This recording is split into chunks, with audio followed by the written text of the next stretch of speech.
Hello everyone, welcome to episode 7 of A Practical Guide to the Tower. So I do apologize for the delay in the videos coming out in the recent couple of weeks. Partly it's due to, busy work schedule and stuff, but also especially for today's video, I had to do quite a lot of playtesting to collect some data in order to be able to share the results with you guys. So in today's episode, I would like to talk about range. This comes from a couple of comments that I received in the previous video about different farming ranges and the factors of consideration that we should think about when we are considering different range strategies. So essentially, range is important both in tournaments and farmings because it allows us to employ various types of strategies, and also because of the distance away from the enemies to our tower, it's going to have quite a huge impact on our overall coin per minute. So just to distill down the main concepts, I think there are a couple of primary trade-offs that we have to think about when we are considering range. The first is, as I just mentioned, because enemies are further away from your tower with higher range, there is a travel time because enemies have speed. So it will take some time for the enemy to move to your tower, and as a result of that, you are going to be generally killing enemies slower with a larger range. On the bright side, even though we kill enemies slower, it also gives us more time for our tower to react. So in a situation such as a tournament where you need to juggle enemies around your range line, having a larger range is not a bad idea to have.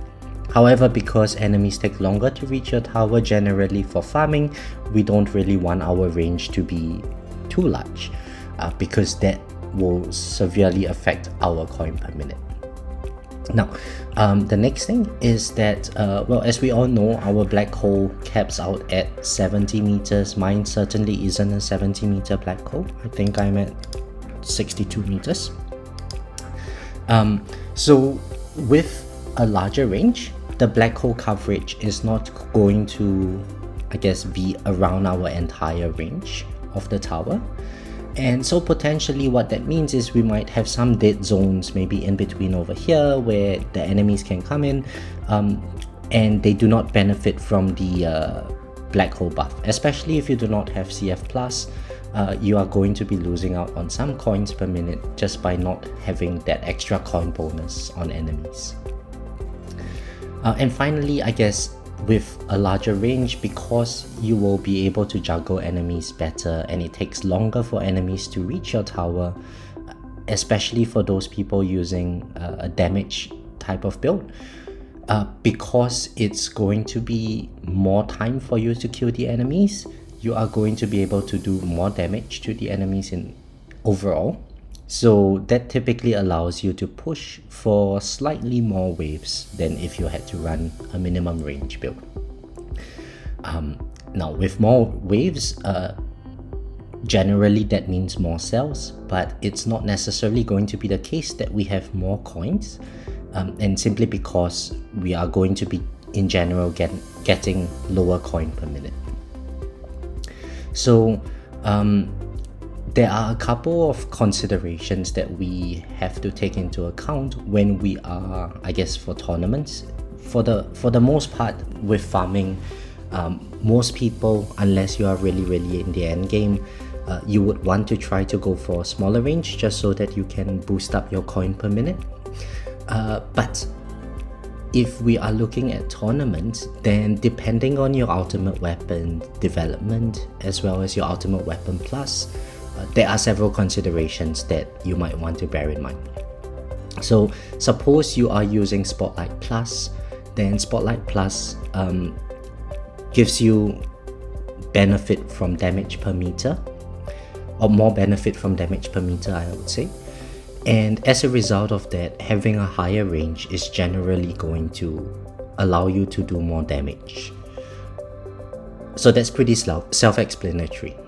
Now, if you are doing Poison Swamp, like for myself, I have Poison Swamp Plus, then in general, in the tournaments, I'm not going to be able to pick this Swamp Radius perk. And so as a result of that, I don't really want to go for max range, because if I were to do so, my Poison Swamp is not going to be able to reach my range line.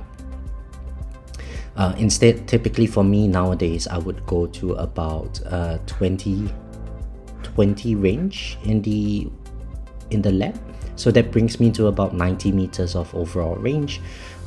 My Poison Swamp radius, I think, is at level 25 currently. That allows me to have like a little bit of coverage beyond my range line from Poison Swamp. The idea for that is that since Poison Swamp comes with a chance to stun enemies, if the enemies come into my range line, they hit the Poison Swamp, they get stunned, I'm able to do some ticking damage to them, maybe from bounce shots or chain lightning and so on. And then enemies come in, hopefully my shockwave then pushes them back out again, and then they get stunned again in the Poison Swamp. So in that situation, for me, typically in my tournaments, I try to go for some mid-range kind of strategy. And what you might see in the farming run that I have over here at the moment, you can't really see the coin per minute, but I'm using this space displacer. So these big red explosions, they come from inner landmine explosions, and I have the lab maxed out. So this is the max radius that you can get. Now with space displacer, I have been finding it to provide me with I guess very comparable coin and cells, maybe in fact slightly better coin and cell than say Anti-Cube Portal currently, but there's more testing that I need to do. So the idea of the current farming strategy that I'm using is to, well, let me show you my space displacer. So I'll pick up the space displacer here. So 5% death defy, 2 orbs, 3 orb speed, that is just for typical glass cannon stuff. We have the wall rebuild, and what I've wrote on here is the ancestral substat for landmine chance. And so the idea is that when enemies die, typically they are going to be dying somewhere in my black hole. Due to my orbs, then they have a chance to spawn a landmine. The landmine has a chance to spawn as an inner landmine, in which case I get a red explosion. So as you can see, while the boss is moving into my tower, it's going to get, I guess, chain stun quite often, and hopefully that's going to put the boss very close to my range, to my orbs, where my orbs are, and that allows me to use my orbs to with a lot more effectiveness on the bosses. So if you recall from a couple of episodes ago, when I was talking to more of the endgame players about their module suggestions, most of them typically said that Anti-Cube Portal is the go-to module for the endgame. For me, currently, it's potentially due to a lack of development in my CF Plus. Mine is currently at level 6. So maybe I'm not spinning the enemies fast enough around my orbs, and as a result of that, I'm not really getting a lot of orb damage. You couple that with a lot lower damage throughput that my tower has compared to the endgame players. This strategy over here is making my run a lot more consistent, and it's allowing me to, even if the boss gets sort of pushed down inside my tower range, and it's no longer being hit by the orbs, just because of the number of stuns that are coming out from enemies using inner landmines, there is a chance that the boss is going to be held in between my tower and the range line, and it will be chain stun there, and that gives my Poison Swamp a lot of time to do ticking damage to the boss and hopefully kill the boss that way. So yeah, I guess that is the main factors of consideration that I have when I'm considering range. So what I will do now before wrapping up the video is to show you guys a compilation of the different runs that I have done, and just talk you through the various considerations that I've had in terms of my farming. Alright, so we are back. This is primarily the main reason why this video has taken so long to produce. Over the past week or so, I have been experimenting with various range strategies as well as various farming strategies when it comes to modules, just to figure out what works best for me, and hopefully that would give you an idea of the gains that you might potentially experience on your end by running various strategies. So let's start right at the bottom here. We will see that this is what happened when I first switched to black hole digester. As many of you know, I have recently pulled a black hole digester, and I was very happy to pull that black hole digester, but it did take quite a lot to make it work. So with 100-second death wave, I was running a 65-second black hole digester sync, and due to just not having enough luck with my module substats, I was not able to roll enemy level skips. And as you can see, it's dropped my wave count from, typically at that time I was doing something like 4.6, 4.7k waves down to 3.8k waves. So about 800 to 1000 wave fall, just from not having the ancestral substat on enemy level skips.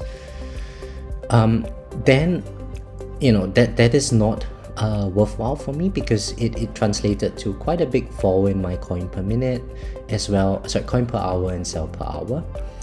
So I went back to Galaxy Compressor, and with Galaxy Compressor you can see coin per hour, cells per hour is better because I just have higher uptime on my death wave. And then I spent quite a bit of stones lowering the cooldown of my death wave. So we can see here that when I had my 90-second death wave, this was I guess equivalent to a 62-second sync. I didn't bother trying to do a black hole digester build at that time, just because I still couldn't roll the enemy level skip substat. Of course, with higher uptime on my death wave, then I'm able to get higher cells per hour. So you can see that the cells per hour has gone up. And then when I went to 80 seconds, I got somehow lower cells but higher coin. I guess it's just the variance, but I didn't record every single run. As you know, I use the free or the auto restart thing, so if I do see my run ending, that's when I will record the run. Then I went to 70 seconds death wave, and with 70 seconds death wave you can see that cells has gone up, and coin per hour is also gone up slightly. Now the interesting thing is that if you have max death wave quantity, then with 70 seconds death wave and a Galaxy Compressor, that gives you 100% uptime on your death wave. So I don't expect that my cells would have gotten higher than this amount with Galaxy Compressor. So then with 70 seconds death wave, I'm able to now switch to black hole digester. So I was able to roll, I think, a mythic version of the substat on my black hole digester at that time, and you can see the coins over here. Clearly black hole digester does give me higher coins, but marginally more coin per hour than Galaxy Compressor at the time. But of course it does come with like a 20% fall in my cells per hour. At this stage I was already I guess committed to just using black hole digester. I think it's just, well, I'm just going to bear the short-term fall in my cells per hour, because I was still able to maintain all laps at 5 times speed. And eventually I went to 53 seconds black hole digester, so that's with a 60-second death wave. and that bumped up my coin per hour again to 3.6. Cells per hour, I guess if we compared it with the Galaxy compressor, it's going to be quite comparable now. It's just a 10% fall in coin per hour. And I did the 53-second sync for a while and finally I managed to get the last level of my black hole digester, the last level of my depth wave cooldown down to 50 seconds, and that allowed me to use a 50-second sync. And so from here, you know, you can see that the coin per hour has gone up. I'm getting very comparable cells per hour to what it was previously, and you know, just in general, being able to gain more coin per hour allows me to enhance my coin enhancements a bit more. I'm still able to hit the lab speed requirements that I need, and I've also managed to record like the number of death defies that I got from all of those runs. So you can see that you know, with glass cannon you do get quite a lot of death defies in general, but it's also going to, I guess, create some variance in the overall wave count that you get, and you know, consequently your coin per hour and your cell per hour is also going to experience some variance that way. And so finally, in the last two runs over here, I've tried seeing whether I can move to tier 16. With tier 16, I use space displacer, very much similar to the build that you were looking at earlier. You can see that the coin per hour has gone up, but it's still slightly underperforming what I can do in tier 15. So too for cells. And if I were to use space displacer in tier 15, it's actually giving me the best coin per hour and cell per hour currently. So I mean, do with this information what you will. I'm not trying to recommend a specific farming strategy or anything. It's just that I received a couple of comments about different range strategies. So since we are talking about range enabling certain farming strategies, I just thought I would share with you guys about how this space displacer build actually works. Right, so I guess that is all there is for this content, for the content for this video. In the upcoming week, I will actually be pretty busy. I've got some stuff to attend to, so I don't think I will be making any videos about it. But when I do come back, there's a couple of things that I want to share with you guys. So I think the first thing is I should be ready to attempt the tier 18 4500 milestone. I think I'm ready for it now, but just to err on the side of caution, I would probably hold it off until I'm later on in this month when I'm back from all my other commitments in life. Then in that case, I would probably try to do a live stream, but I have to work out the logistics about how to go about streaming a video on YouTube. But if you are free and you do see the live stream, feel free to join in and just have a chat with each other and with me. And the next thing is, I guess, when I do come back from all of that other stuff in a couple of weeks, we can start talking about I guess stuff from the tournament playtesting video, at least stuff that I had learned while I was doing those tournament playtests, and how they could apply to tournament settings when we are thinking about how to progress our tower. Alright, hope you guys enjoyed this one. Have a great couple of weeks ahead, and I'll catch you guys in the next one. Bye!